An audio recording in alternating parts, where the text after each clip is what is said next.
If you've ever wondered why some snipers in CODM looks unstoppable while others really struggle to hit even the basic shots, this video is for you. In today's video, I'm going to give you a complete guide on how to become a better sniper in Call of Duty Mobile. Right, so this is not one of those fake instant improvement videos. I'm going to show you the actual thing that separates average snipers from players who consistently hit clips, dominate gunfights, and control the map.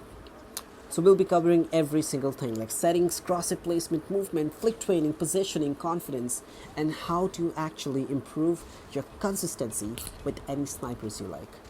Right? Whether you're missing easy shots, maybe struggling with your movement, or just trying to become a better sniper, this guide will help you improve the right way. Let's get started. Right, so before we start with speaking about aim or movement, your setting needs to feel just right for you. Right, because even the best sniper cannot really play the best if the settings are not right. So what I believe the main settings you first need to change would be your FOV and FPP distance. Right, now let's talk about FOV. Now one of the most underrated settings in CODM. So as you can see in front of your screen, there's a comparison between what an default FOV looks like and what a high FOV looks like. So first you need to understand an FOV basically controls how much of the map you can exactly see on your screen.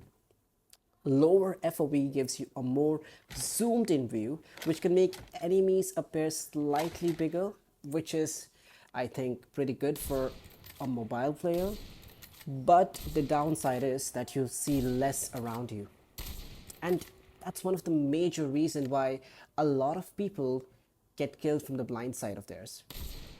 Now, if you switch to the higher FOV, for example, higher FOV lets you see way more of the map. This improves awareness, movement, and reaction time because you can spot enemies earlier. Especially during aggressive sniper gameplay, this is very important because right after killing one, you need to be able to see the other one immediately, or else you just die because you are using a sniper, it's not a gun. Now, a higher FOV in fact also makes your movement feel faster and smoother. Right, but it's always a trade-off, people. With higher FOV, enemies can appear smaller at longer distances, which seems slightly like a disadvantage for players that really play on the mobile phones. For anyone who's playing on tablets and iPads, I think this is a setting you must change. But phone players, you still need to make sure you adjust the settings according to what fits the best for you. So if you really believe your aim struggles already, max FOV may seem harder at first. But I would really say that give it a chance and see how it really works out for you. Now, I'm just going to give a personal advice of what I use personally. I prefer having a higher FOV because it really helps with movement and map awareness. But again, do not just copy someone's setting. Use the FOV that really seems the most comfortable for you and try to make a natural gameplay style for yourself. But if possible, try it once, change your FOV, and see the difference. Alright, now let's talk about two settings that a lot of sniper players completely ignore, and I'm sure you might be one of them. Animation blend and ADS FOV curve. Alright, so now, personally for me, this was one of the biggest change which happened once the update had come out. So when there was an update, this was automatically turned on and I noticed my sniping getting 100 times worse than what I usually do. Right, so these settings might look very small, but they can seriously affect how your sniper feels during fights. Now let's first talk about animation blend, okay? When the setting is on, your scope animation becomes smoother and more cinematic. But for sniping, that's actually a disadvantage. Right, so in front of you, you will see a difference between with animation blend, there's an extra weapon movement while scoping in. Now this extra animation can slightly block your vision for a split second, and make your ADS feel slower or heavier. And in sniper fights, as you must be knowing, even a tiny detail matters, a tiny delay matters. Now let me show you how it works when your animation blend is off. So when you turn animation blend off, your scope in becomes cleaner and faster. You will see the enemy more clearly during the ADS transition, and your sniper feels more responsive overall. Now for aggressive sniping gameplay, this makes a huge difference. Right, so let's move on quickly and let's talk about how this ADS FOV curve works now. So this setting basically changes how your field of view behaves when you turn on your ADS. Right, so let me first show you how ADS FOV looks when it's on, okay, the curve. So when ADS FOV curve is on, the game zooms differently while scoping. This can make enemies appear closer than they actually are. And while that might sound helpful, it actually makes distance judgment inconsistent. You start over flicking, under flicking, and missing shots because your muscle memory keeps on changing. All right, now take a look at this one. Now this is with ADS FOV curve off.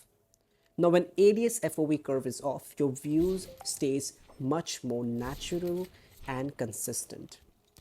Enemies appear at a more accurate distance, which makes your flicks and adjustments feel more reliable. Alright, this is especially important for snipers because consistency matters more than anything. Right, now this is my recommendation, people. For the cleanest and most responsive sniper experience, I would personally recommend keeping both animation blend and ADS FOV curve off. It gives you a clearer view, faster reaction feel, and much more consistent muscle memory. Alright, so now that your settings are optimized, let's move on one of the, I wouldn't call it the biggest, but important settings, your sensitivity. Right, so now a lot of us might be feeling that if you just take my sensitivity or any other good sniper's sensitivity, you may end up just playing like them immediately. But unfortunately, that's not how it works. You need to find the most suitable and the best sensitivity which works out the best for you. But to do that, you need to know the difference between what is a camera sensitivity and what is a firing sensitivity. Alright, so camera sensitivity controls how fast your screen moves while you're not shooting. Alright, so this affects your overall gameplay, like looking around, flicking before shooting, tracking enemies, and your general movement. Right, for snipers, like this is one of the most important sensitivities because it directly affects your flick speed and reaction. So if you are one of those no scope players, this is the sensitivity you need to play around with. Right, now switching to fire sensitivity settings, okay? Now fire sensitivity controls how fast your aim moves while you're holding the fire button. Right, this matters more for automatic guns, dragging your aim, tracking while spraying. For sniper, it's usually less important because most sniper shots are quick tap shots instead of just holding it and firing people. Right, so you playing around with your firing sensitivity, it really doesn't matter. Because in the end, you're just gonna quick scope or blind scope the enemy. Right, so let's maybe put it in an easier way to understand this. Think of it like this. Your camera sensitivity is how fast you look, while your firing sensitivity is how fast you move while shooting. Like, one personal advice would be for aggressive DLQ sniping, because I'm a DLQ main, I focus more on camera sensitivity because that's what affects fast flicks and movements the most. But again, sensitivity depends heavily on your device, your screen size, especially because I play on an iPad. You should not copy my settings if you are on a phone, because screen size and your device matters a lot. Your finger movement, if you are a 4 finger player or if you're a 5 finger player, I think you should be able to manage the higher sensitivity.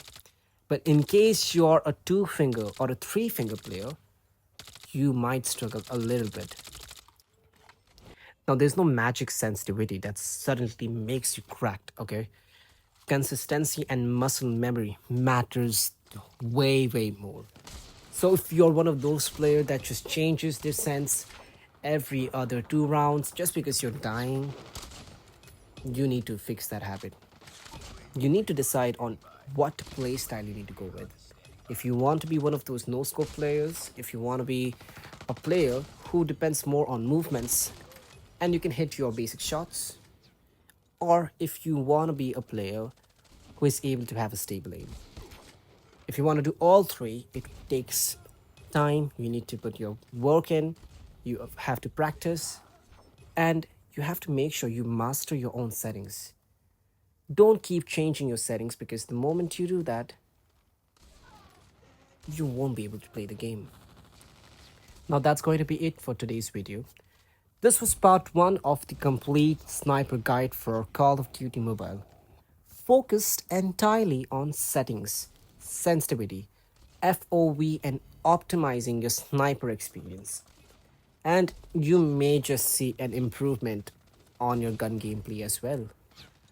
Now, a lot of players underestimate how important settings actually are.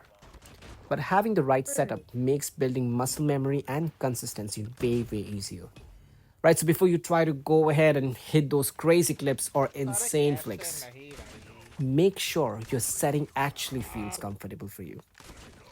Now, if this video gets a good response, I'll release a part 2 where we go deeper into crosshair placements, movement, positioning, peeking, and how to exactly become a better and more aggressive and consistent sniper in real matches. Right, so if this video helped you out, make sure to like, subscribe, and support the channel. Comment down your sensitivity, your device, or what you struggle with the most while sniping. Right, so this was Safe, and I'll see you in the next one.